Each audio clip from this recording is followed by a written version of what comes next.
الصلاة والسلام عليك يا حبيب الله. الصلاة والسلام عليك يا نبي الله. صلى الله تعالى عليك وسلم.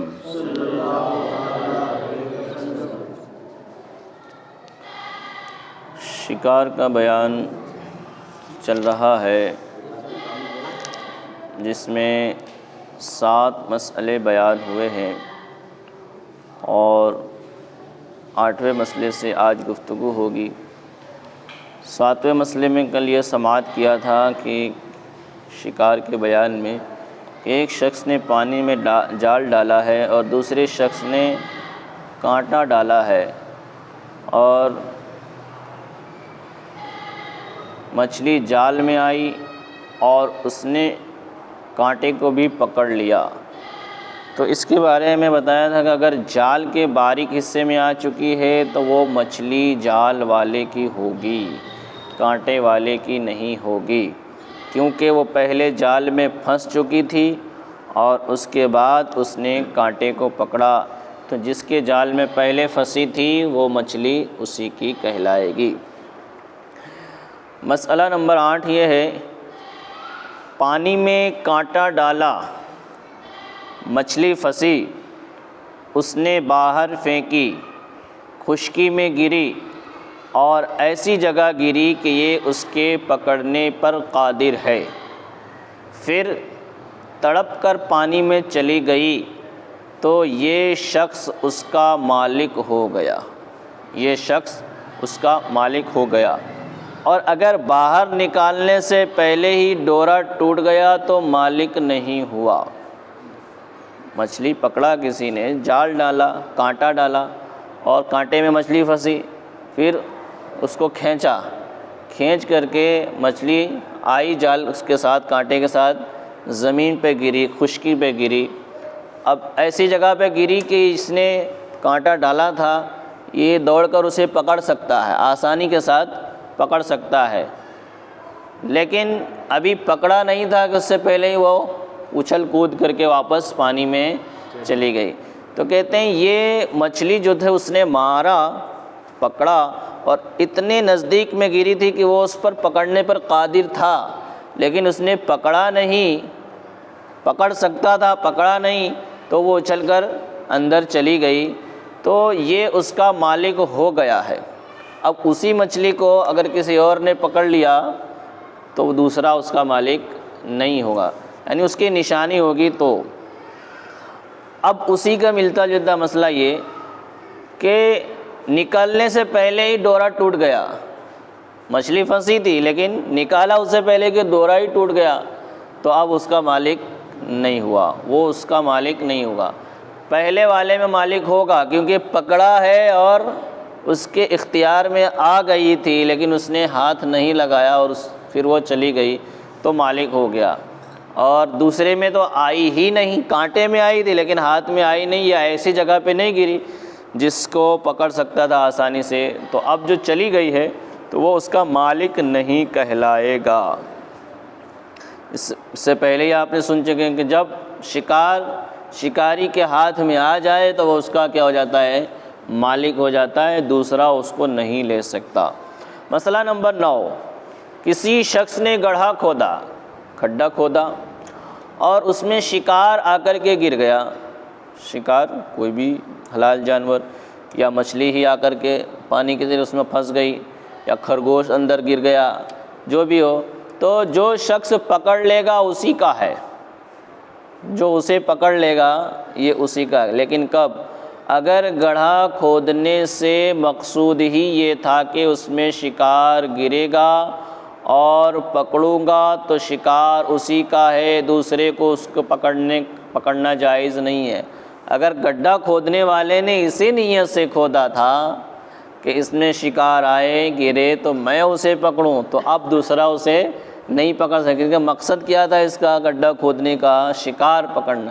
تو اب جب اس نے محنت کی تھی تو شکار بھی اسی کا کہلائے گا۔ اور اگر اس نے ایسے ہی گڈھا کھود دیا تھا اور شکار آ کر کے پھنس گیا اور دوسرے نے پکڑ لیا، تو جس نے پکڑا ہے اسے وہ اس کا مالک ہوگا، لیکن یہ بھی کب؟ جب کھڈا کھودنے والے نے شکار کی مقصد سے گڈھا نہ کھودا ہو تب۔ مسئلہ نمبر 10، کنواں کھودا تھا اور یہ مقصد نہیں تھا کہ اس کے ذریعے سے شکار پکڑے گا۔ کنواں کھودا پانی کے لیے، نہ کہ شکار پکڑنے کے لیے یا کسی اور مقصد کے لیے۔ شکار کے لیے اس نے کنواں نہیں کھودا، لیکن اس میں شکار آ کر کے گرا، اب اس میں شکار گر گیا، آ کر کے ہرن گر گئی ہے۔ اور اگر کنویں والا وہاں سے قریب ہے، شکار تو گرا، اب کنواں جس نے کھودا تھا وہ اگر وہاں سے قریب ہے، نزدیک میں یہ کہ ہاتھ بڑھا کر شکار پکڑ سکتا ہے، خرگوش پکڑ سکتا ہے، جو بھی شکار میں کوئی بھی ہو، جنگلی جانور میں سے وہ جانور جسے کھایا جاتا ہے، تو اسے شکار پکڑ سکتا ہے، تو اب اسی کا ہوگا، بھلے ہی اس نے کنواں اس کے لیے نہیں کھودا تھا، لیکن اب پکڑنے پر وہ قادر ہے تو وہ اسی کا ہوگا، دوسرا شخص اسے نہیں پکڑ سکتا، دوسرا اسے نہیں۔ اگر یہ وہاں پہ ہو تب کی بات ہے، اور اگر نہ ہو تو دوسرا اسے پکڑ سکتا ہے، کیونکہ اس نے شکار کے لیے کنواں نہیں کھودا تھا۔ جب شکار کے لیے نہیں کھودا تھا تو ایک جانور پھنسا ہوا اسے کوئی دوسرا بھی شکار کر سکتا ہے۔ مسئلہ نمبر 11، فندے میں شکار پھنسا مگر رسی توڑ کر بھاگا، دوسرے نے پکڑ لیا تو اسی کا ہے۔ وہی مین بات یاد رکھنی ہے کہ بھائی مالک نے قبضے میں کر لیا تو اس کا مالک ہو گیا، لیکن اس کے جال میں پھنس کر پھر نکل گیا تو ابھی تک مالک وہ نہیں ہوا، تو اب دوسرا پکڑ لے گا تو وہ مالک ہو جائے گا۔ فندے میں شکار پھنسا مگر رسی توڑ کر بھاگا، دوسرے نے پکڑ لیا تو اسی کا ہے، جس نے پکڑ لیا اس کا ہے۔ اور اگر فندے والا اتنا قریب آ چکا تھا، جس نے فندہ ڈالا تھا وہ اتنا قریب آ چکا تھا کہ ہاتھ بڑھا کر پکڑ لیتا، نزدیک آ گیا تھا کہ چاہتا تو اسے پکڑ لیتا، ہاتھ بڑھا کر پکڑ سکتا ہے، جیسے ہی ہاتھ بڑھا کر پکڑ سکتا ہے اتنے میں قریب تھا کہ اتنے میں شکار نے رسی توڑ ڈالی، تو اب جب ٹوٹ گئی دوسرے نے پکڑ لیا، اب ٹوٹی، جب قریب پہنچ گیا، جس نے پھندا ڈالا تھا وہ قریب پہنچ گیا، اور اب جب ٹوٹ گئی ہے رسی اور شکار بھاگا تو اب دوسرا اسے نہیں پکڑ سکتا، کیونکہ یہ جس نے پھندا ڈالا تھا وہ اتنے نزدیک آ گیا تھا کہ وہ اس کا مالک ہو گیا، سمجھو کہ اس کا مالک ہو گیا۔ جب مالک ہو گیا تو اب اس سے ہاتھ سے چھوٹا ہوا مانا جائے گا، جب ہاتھ سے چھوٹا ہوا ہے تو مالک وہ ہے، اب دوسرا اسے پکڑے گا تو وہ مالک نہیں ہو سکتا۔ کسی کی گائے چھوٹ کے بھاگے گی تو دوسرا پکڑ لے گا کہ میں پکڑا ہے، تو اس طرح نہیں چلے گی، ٹھیک ہے۔ تو یہی ایک مالک ہو گیا، اس میں مالک بتانے کی، گائے وغیرہ کا شکار نہیں ہوتا، کیونکہ پالتو جانور کا شکار نہیں ہوتا۔ شکار آپ پہلے ہی سن چکے، شکار کسے کہیں گے؟ وہ جانور جو آسانی کے ساتھ انسان کے ہاتھ میں نہ آتا ہو اور انسان کو دیکھ کر بھاگتا ہو تو اسے شکار کہا جائے گا۔ تو ایک سمجھانے کے لیے کہ مالک کب ہوگا، مالک ہونے کے بعد چھوٹ جائے گا تو دوسرا اس کا حقدار نہیں ہو سکتا۔ تو اسی طرح اس میں کہ مالک اتنا قریب پہنچ گیا تھا، پھندے والا قریب پہنچا تھا، کتنے میں وہ چھوٹ کر کے بھاگ گیا، تو اب دوسرا اسے نہیں پکڑ سکتا کہ یہ شکار اسی کا ہے جس نے پھندا ڈالا تھا۔ مسئلہ نمبر 12، کسی کے مکان میں دوسرے لوگوں کے کبوتروں نے انڈے بچے کیے، یہ مسئلہ بڑا اہم ہے، اسی میں مرغی کا بھی آ جائے گا کہ ایک دوسرے کی مرغی تیسرے کے گھر انڈا دے کے آیا تو وہ سمجھا کہ غنیمت ہے، چلو اپنے یہاں انڈا آ گیا، تو وہ جائز نہیں ہوتا، ٹھیک ہے۔ تو کسی کے مکان میں، گھر میں، چھت میں دوسرے لوگوں کے کبوتروں نے، جس نے کبوتر پال رکھے اس کے کبوتر نے انڈے دے دیے، بچے رکھ دیے، تو یہ انڈے بچے اسی کے ہیں جس کے کبوتر ہیں۔ کس کے ہیں؟ جس کے کبوتر ہیں اس کے ہیں، جس کے گھر پہ دے دیا اس کے نہیں۔ دوسرے لوگوں کو یا مالک مکان کو ان کا پکڑنا اور رکھنا جائز نہیں ہے، وہ مالک، اس کا مین مالک کون ہے؟ جس کے کبوتر ہیں۔ اسی طریقے سے مرغی کو جس نے پال رکھا ہے وہ اس کا مالک ہے، اگر وہ دوسرے کے گھر انڈا دے دے تو وہ انڈا اس کا نہیں ہو جائے گا جس کے گھر، یا بچے دے دے تو وہ انڈے سے کر کے بچے دے دے تو وہ اس کے نہیں ہو جائیں گے جس کے گھر دے دیے، بلکہ کس کے ہوں گے؟ جو اس کا مالک ہے، جس کی وہ مرغی ہے۔ تو یہ مسئلہ بڑا اہم، اسے خیال میں رکھنا چاہیے۔ مسئلہ نمبر 13، شکار کو مارا وہ زخمی نہیں ہوا، شکار کو مارا لیکن وہ زخمی نہیں ہوا، لیکن چوٹ کی وجہ سے، مار لگنے کی وجہ سے وہ بے ہوش ہو گیا۔ وہی بات یاد رکھنی ہے، پکڑنے نہ پکڑنے کی بات، ٹھیک ہے؟ مارا، زخمی نہیں ہوا، زخم نہیں لگا اسے، لیکن چوٹ کی وجہ سے بے ہوش ہو گیا۔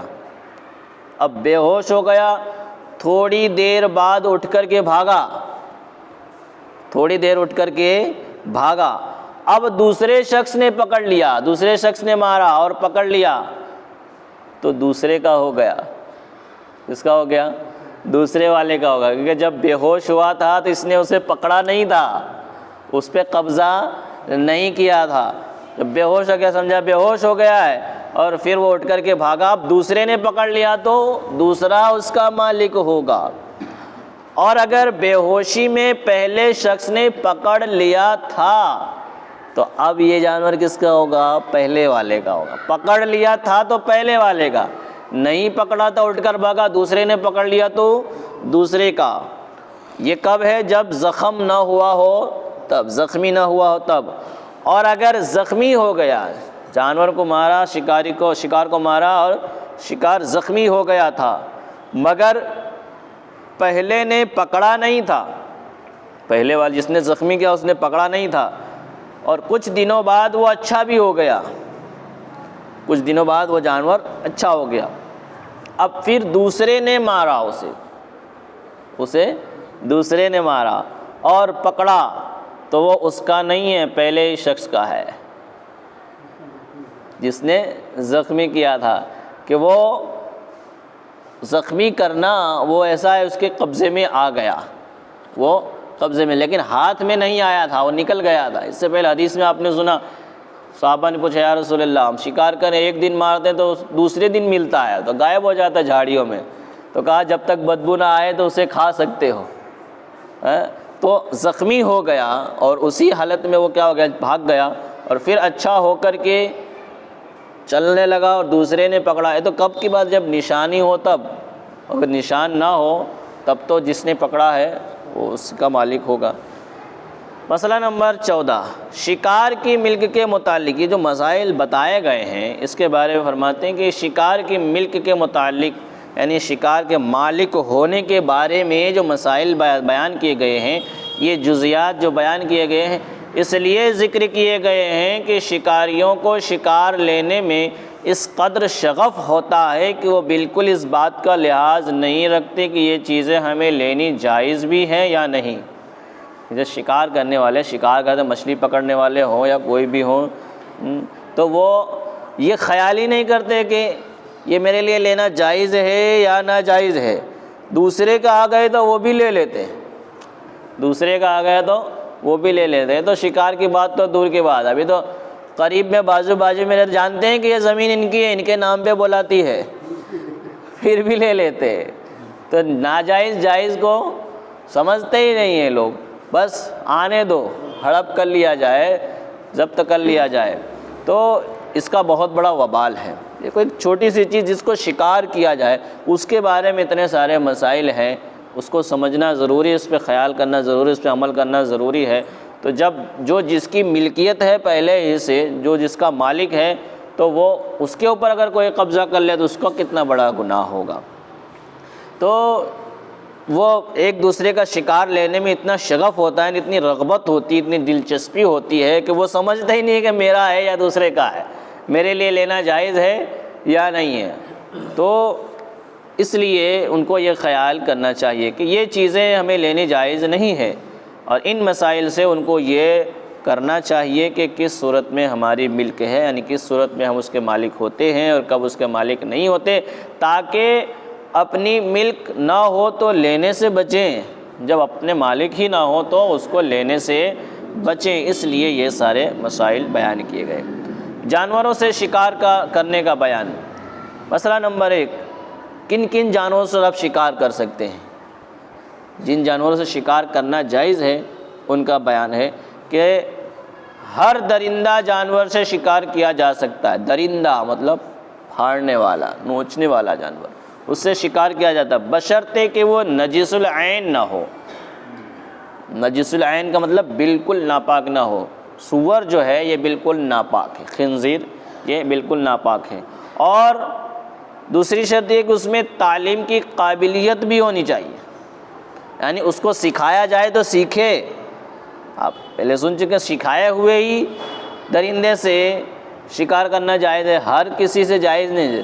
سکھایا ہوا کتا ہے تو اس سے شکار کرنا جائز ہے، نہ کہ ہر کتے سے شکار کرنا جائز ہے۔ تو تعلیم کی قابلیت بھی ہو، جس جانور سے شکار کیا جائے اس کے اندر تعلیم کی قابلیت ہو، مطلب اس کو سکھایا جائے تو وہ سیکھ سکے یا سیکھا ہوا ہو اور اسے سکھا بھی لیا ہو۔ درندے کی دو قسمیں ہیں، چوپایا جیسے کتا وغیرہ جس میں کیلا ہوتا ہے، ٹھیک ہے، تو کتا ہے اور اس قسم کے دوسرے جانور ہیں تو اس سے کیا ہے شکار کرنا جائز ہے۔ چوپایا، اس کو چوپایا کہتے ہیں۔ اور دوسری قسم کے جو جانور ہیں پنجے والا، یہ نوکیلے دانت والا ہوتا ہے، اور ایک پنجے والا پرندہ ہوتا ہے، جیسے باز ہے، شکرا ہے وغیرہ وغیرہ، یہ تو پرندے ہوتے ہیں۔ درندے اور پرندے الگ ہوتے ہیں۔ تو جس درندے میں قابلیت تعلیم نہ ہو اس کا شکار حلال نہیں ہے، یعنی جو پرندہ تعلیم نہ سیکھ سکتا ہو، یعنی اس کو سکھایا جائے تو وہ نہ سیکھے، تو اس سے شکار کرنا جائز نہیں ہے، مگر اس صورت میں کہ شکار پکڑ کر ذبح کر لیا جائے۔ اس کا شکار کب جائز ہوگا کہ وہ شکار اس نے مارا، وہ مرا نہیں ہے، جب مرا نہیں ہے تو اب زندہ ہے تو اسے اس کا پکڑا ہوا شکار ذبح کر کے اسے کھا لیا جائے تو جائز ہے۔ لہٰذا شیر اور ریچھ سے شکار حلال نہیں ہے، شیر سے اور ریچھ سے شکار حلال نہیں ہے۔ کیوں؟ کہ ان دونوں میں تعلیم کی قابلیت ہی نہیں ہے۔ شیر کو آپ سکھائیں کتنا بھی، سکھانے کا مطلب کیا ہے کہ وہ اپنے لیے کچھ نہ کھائے، مالک کے لیے پکڑے، اور جب تک مالک نہ دے تب تک کچھ نہ کھائے، تو ان میں سیکھنے کی قابلیت ہی نہیں ہے، اس لیے ان سے شکار جائز نہیں ہے۔ کیونکہ شیر اپنی علو ہمت، یعنی شیر اپنے آپ کو کیا بڑا فخر محسوس کرتا ہے، بلند ہمتی اس کے اندر طاقت اور قوت ہوتی ہے، تو وہ اپنے آپ کو کسی کے قبضے میں جلدی دیتا نہیں ہے۔ اسی طریقے سے ریچھ جو ہے اپنی دینات اور خساست کی وجہ سے، ریچھ جو ہوتا ہے اس میں کمینہ پنی زیادہ ہوتی ہے، وہ گھٹیا جانور شمار کیا جاتا ہے، تو وہ اپنے کمینہ پنتی کی وجہ سے وہ کسی کی تعلیم سیکھنے پہ تیار ہوتا نہیں ہے، وہ اپنی مرضی میں چلتا ہے۔ تو اس لیے وہ جانور جن کو تعلیم کی قابلیت نہ ہو ان سے شکار حلال نہیں ہے۔ بعض فقہا نے چیل کو بھی قابل تعلیم نہیں مانا، چیل جو ہے، چیل پرندہ، اس کو بھی قابل تعلیم نہیں مانا، کیونکہ یہ بھی اپنی خساست کی وجہ سے، اپنی کمینگی کی وجہ سے تعلیم حاصل نہیں کرتی ہے۔ چیل جو ہے یہ بھی، اس کو چھوڑو تو شکار کے لیے، لیکن وہ اس میں سے کھا لیتی ہے، شکار کر کے اس میں سے کھا لے۔ جب کوئی بھی شکاری پرندہ یا درندہ شکار کر کے کھا لے تو وہ جانور حلال نہیں ہوتا، وہ حلال نہیں ہوتا، کیونکہ سکھایا پایا ہی نہیں گیا۔ سکھایا ہوا ہو، کیسا کہ کتے کو سکھایا ہے اور جس جانور پہ چھوڑا شکار کے لیے تو اس میں سے کچھ نہ کھائے، اگر کھا لے تو پھر وہ مالک کی بات تھوڑی نہ مانا، اس نے تو اپنی مرضی کا کام کیا، جب اپنی مرضی کا کام کیا تو وہ حلال نہیں ہوتا۔ اگر کتے کو اتنا سکھا دیا کہ اب وہ اس کو چھوڑتا ہے تو اسی جانب جاتا ہے، اسی شکار پہ جاتا ہے، اور شکار کو پکڑنے کے بعد اس میں سے کچھ کھاتا نہیں ہے تو وہ تعلیم یافتہ کتا کہلائے گا۔ تو بہرحال شکار جو ہے اس طریقے سے ہوتا ہے کہ اس کے آپ نے 15 شرطیں سن چکے ہیں کہ وہ شرائط اگر پائے جائیں گے تو ہی شکار حلال ہوگا۔ بہرحال مطلب یہ ہے کہ جن جانوروں سے شکار کیا جاتا ہے وہ جانور سکھائے ہوئے ہوں اور وہ جانور نہ ہوں جو قابلیت تعلیم نہیں رکھتے، یعنی تعلیم کی قابلیت نہیں رکھتے، وہی جانور ہوں جو تعلیم کی قابلیت رکھتے ہیں۔ اور اس میں زیادہ تر جو ہے وہ کتا آتا ہے اور شیر اور باز اور شکرا، یہ پرندے آتے ہیں، لیکن آج کے دور میں ایسا بہت کم ہوتا ہے کہ اس کے ذریعے سے شکار کیا جاتا ہو۔ آج کے دور میں تیر بندوق اور یہ سب سے شکار کرتے ہیں، جانور کو پال کر کے اس سے شکار نہیں کرتے، لیکن یہ کہ پہلے لوگ اس طرح کرتے تھے، اس طرح شکار کرتے تھے، جنگلوں میں لے جاتے تھے اور شکار کرتے تھے، تو اس کا یہ حکم تھا اور یہ حکم رہے گا۔ مسائل تو ہمیشہ چلتے رہیں گے، لیکن یہ کہ معلومات ہوگی تو کبھی کام آئے گی۔ باقی کی گفتگو انشاءاللہ پھر کریں گے۔ اللہ تبارک و تعالی ہم سب کو نیکیوں کی توفیق دے، علم کی دولت سے مالا مال فرمائے، ہم سب کو بیماروں کو شفا عطا فرمائے، ایمان پر خاتمہ عطا فرمائے۔ وآخر دعوانا الحمدللہ رب العالمین برحمتک یا ارحم الراحمین۔